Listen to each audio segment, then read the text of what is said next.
Hi everyone, Sean Humphreys here. Welcome to the Resilient Professional Podcast. In this podcast, we're going to talk about physical resiliency and specifically the role that diet plays in building strong physical health. We're going to talk about macronutrients, which is a follow-up to a previous podcast where we talked about best practices around dietary strategies. Specifically around macronutrients, we're talking about fat, proteins, and carbohydrates. And today's podcast will be an introduction to the importance of healthy proteins. You'll enjoy this podcast.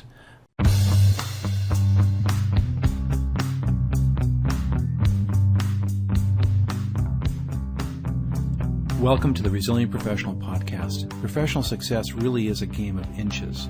You have the experience and knowledge, but you realize that professional success is more than just knowledge and experience. It's actually applying what you already know. It's about consistently applying what you know in spite of the challenges that are sure to come your way. You know, Olympians know how to battle adversity and to perform at their best, even in the midst of setbacks and frustrations. I think we can learn a lot from the Olympian mindset.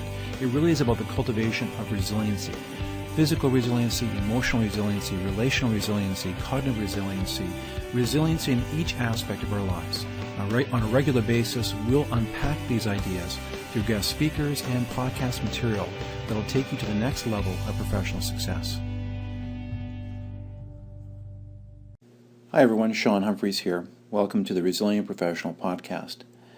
And of course, all these podcasts, we're really focusing on tips and strategies and ideas that will help us to become more resilient both personally and professionally. In a previous podcast that we recently did, we talked about some basic tips or strategies around dietary practices. So this particular podcast will follow up on that podcast in a little more detail. I'd encourage you to go back to that previous podcast if you haven't already listened to it. It's a great primer for healthy eating and some tips and strategies I think are really appropriate. It's a good primer for this particular discussion. So as a follow-up to the previous podcast on diet choices and tips, we're going to talk about another area which is macronutrients, basically carbohydrates, fats, and protein. So again, I don't expect you to become an expert around diet, nutritional best practices, but like in all areas, we should have a basic idea of the right choices we should be making so that we can maximize our personal and physical resiliency to get the things done in life that we want to get done. So I think understanding the basics is very important. We need to get back to the basics of healthy eating, and that's what the previous podcast on diet tips and strategies was about. But we need to be reminded about how the body functions when it takes in calories in the form of the main macronutrients: fat, carbohydrates, and protein. As a species, humans are well adapted to store calories as energy. They're stored in body fat and stored in the muscle and liver as glycogen, and will burn it when dietary calories are scarce. Now, that's not very often in our Western culture, but that's how we're designed. It's easy to get discouraged about your body's predisposition to store fat. However, by eating the right kinds of foods, you can leverage this bank account, this savings and withdrawal mechanism, to your advantage by maintaining ideal body fat levels and stabilizing daily appetite and energy swings. As you'll learn, it's more about moderating your insulin production through optimized mix of macronutrients than just counting your calories. Well, let's talk about protein. Protein is the body's chief building block. You require good quality protein to make sure that your body builds, repairs, and functions properly. Proteins are combinations of 22 amino acids, and of these 22 amino acids, 8 are referred to as essential nutrients. These are the amino acids that the body does not make itself and requires from outside food sources. This is why it's vitally important that you're ingesting high-quality protein in your diet. To build a resilient body requires this important nutrient. Sally Fallon's book, Nourishing Traditions, provides a good summary of the importance of protein in your diet. I'd really encourage you to pick up this book and read it. It talks about animal products as being an important source of bodybuilding elements in the diet. And furthermore, animal fats supply vitamin A and vitamin D, and animal protein rich in minerals provides vitamin B6 and vitamin 12 as well. Sally Fallon talks about Dr. Price, who was a nutritional researcher many decades ago, and his work with primitive tribes. He found that they especially valued high vitamin animal products like organ meats, butter, fish eggs, shellfish for growing children, and for parents of both sexes during the childbearing years. He studied these tribes and found that their physical health to be amazing, their teeth to be in great shape, and to be straight and no cavities to be observed. These groups also ate from animal foods that were raw. Now, I cannot stress too highly that animal protein foods like meat, eggs, and milk, which do come with fat, should be part of our diets. We live in a fat-phobic world for sure, but there is a cost if you don't include these foods in your diets. Consumption of low-fat milk products, egg whites, and lean meat can actually lead to deficiencies of these vital fat-soluble nutrients I referenced previously.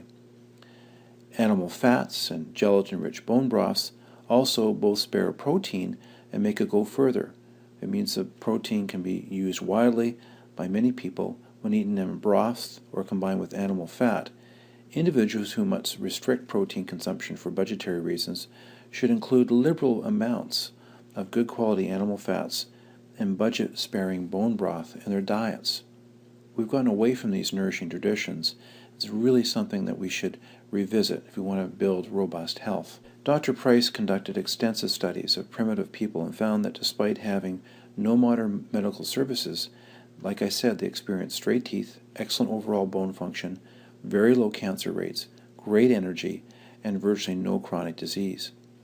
He came to the conclusion that a diet rich in whole foods and healthy fats were the critical factors that led to these above-average health outcomes. Now, for some of you, this last paragraph may be a 180-degree turn away from your thoughts on protein and dietary fat. But I'd encourage you, like I said, to pick up the book Nourishing Traditions. It's full of scientifically valid dietary recommendations that find their inspiration in the food practices of more than 100 years ago. It's a refreshing read that helps to combat a lot of the politically correct, unscientific dogma that tends to dominate the popular press these days. I'll also include a link in the show notes to this podcast for you to get more information about this great book. Now, later on, I'll discuss the importance of controlling blood sugar levels and the role of the hormone insulin. When a meal is stripped of carbohydrate and only the protein remains, insulin levels rise very little. Protein also helps to kill hunger and energizes the brain while keeping insulin levels low. Dr. Jacqueline Hart of Beth Israel Deaconess Medical Center in Boston found that 20% protein diet cut glucose loads enough to drop the level of fats called triglycerides that result from a high glucose load. So potentially protein has a few great health benefits and can contribute to weight loss. First of all, it's satiating. Protein is a far superior hunger killer than either carbohydrate or fat. Second, it's brain energizing. Protein is the primary source of the amino acid tryptophan, which increases the production of the energizing neuron transmitter norepinephrine and dopamine. 3. It's insulin lowering. Protein decreases insulin production by signaling the pancreas to make more glucagon. And 4th, a carbohydrate substitute.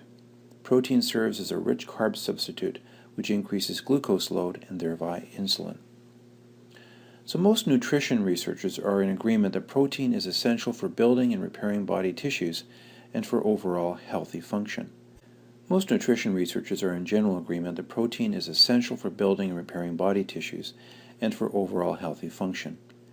Intake recommendations for protein among doctors and nutritionists will vary, but most fall within the range of 0.5 to 1 gram of protein per pound of lean body mass per day. So if you're reasonably active, consider 0.7 to 1 gram per day per pound of lean body mass. We've included in the Resilient Professional ebook some calculations that you can go through to actually calculate your optimized amount of protein that you should be taking in. So I'd encourage you to download the book so you can go through those exercises. Those exercises are included on Chapter 8 of the Resilient Professional. Well, I hope you have found this podcast helpful.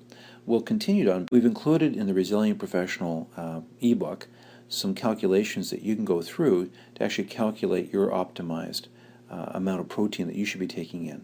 So I'd encourage you to download the book so you can go through those exercises. Those exercises are included on Chapter 8 of the Resilient Professional. Well, I hope you have found this podcast helpful. We'll continue to unpack the various macronutrients. Today was on protein, so stay tuned to further podcasts. Well, that concludes this edition of the Resilient Professional podcast. We talked about bone broths, which are an amazing thing to make part of your dietary regime. I've included on the show notes helpful links to the whole topic of bone broths. As well, I talk about calculating the optimized amount of protein that you should be taking in. And if you download the Resilient Professional Podcast, Chapter 8 goes into this in a lot of detail. So again, I hope you enjoy this podcast. We'll do future podcasts dealing with other macronutrients. So all the best as you pursue resilient professionalism.